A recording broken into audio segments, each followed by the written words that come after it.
For more, let's cross to Strasbourg. Paul Tang of the Dutch Labour Party is chair of the new European Parliament's Subcommittee on Taxation. Thank you for joining us here on France 24. Yeah, it's a pleasure. Have you uncorked the champagne? Well, this is certainly a landmark deal. The corporate tax rate has been falling for more than 30 years. And on the table is a deal that will turn around this decline, will mean an end to the race to the bottom. So yes, it's a special moment. Not that it's done yet. It was already said, the devil's in the detail, but you want also other countries to join the coalition, you could say, of countries that will pursue the minimum effective tax rate of at least 15%. At least 15%. So we heard in that report about Ireland. What are you expecting from the likes of Cyprus? Could there be a veto inside the European Union? No, the interesting part is that this is a coalition of countries that can operate without Ireland and Cyprus. It's not a preference, but it could be, because what the countries try to do is to be, let's say, a tax collector of the last resort. If profits are shifted, let's say, from Germany to the Cayman Islands, and in Cayman Islands there is no corporate tax system, so that the rate is zero, then the German tax administration have to put on an extra levy to ensure that the corporate pays its 15%. So this can Germany do, as an example, by the way, without the consent of Cayman Islands. It's there within their right to tax the corporate the 15%. So that means that it completely undermines the position of the tax havens outside and inside the EU. Outside and inside the EU, what does it mean, for instance, for a country like yours? In the Netherlands, the corporate tax rate is 25%, so well above it. Yet it's a favored place for European companies to incorporate because tax avoidance there, the rules are in their favor. What does it change for the Dutch? Well, the change will be that we will no longer be a hub in the industry of tax avoidance, which the Netherlands currently is, and which the European Parliament strongly objects to. There are now many constructions rerouting money flows through the Netherlands because it's essentially untaxed. I assume that the Netherlands will join the coalition, and that means that the rerouting of profits through the Netherlands will come to an end.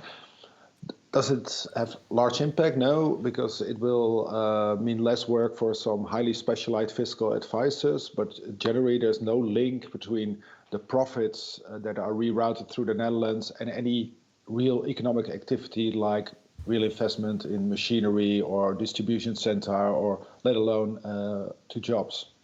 And so on Sunday, when we first heard the news, those who have been clamoring for years for change were euphoric. And then on Monday morning, they wake up a little bit more doubting because they look at the fact that it's 15% of profits above 10%.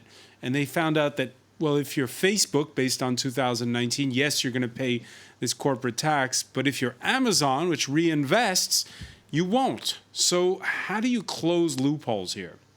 Now, okay, let's be clear. There are two parts of this agreement that is to be negotiated under the umbrella of the OECD. The first part is a list of 100 largest, most profitable multinationals.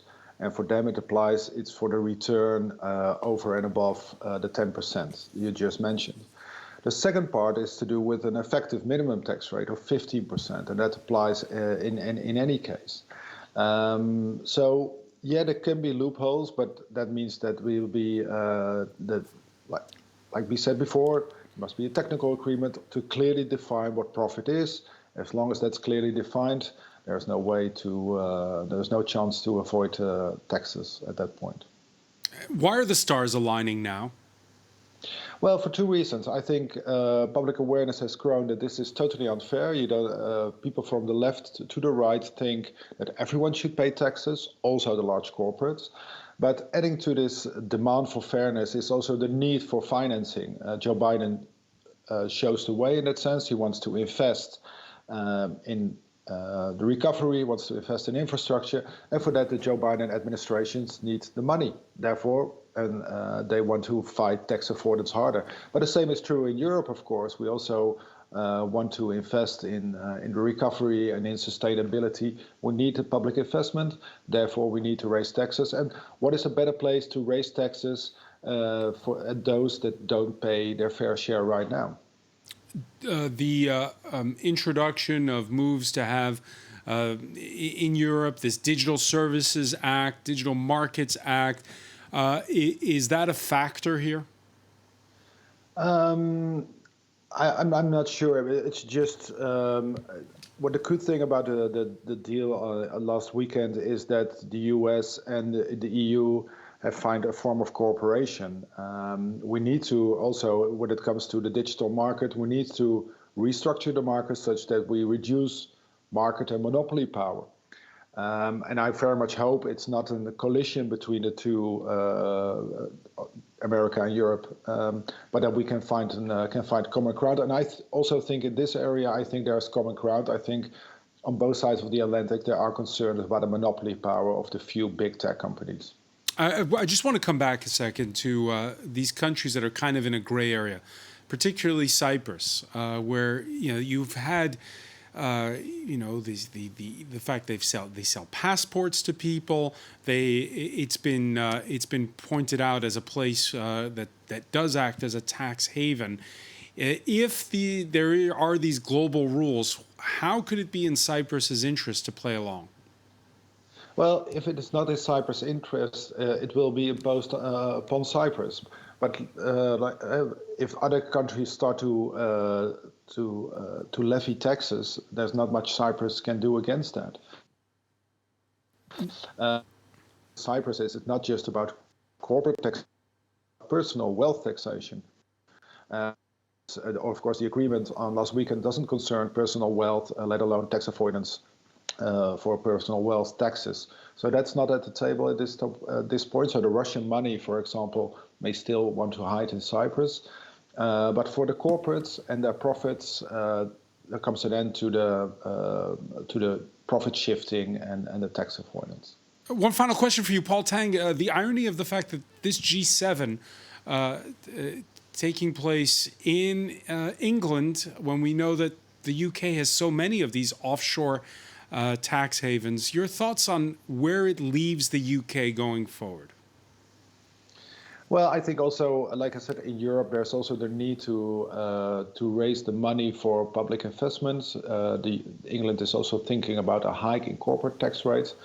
If you want to increase revenue or even want to increase corporate tax rate, you need a deal like that has been made in the G7.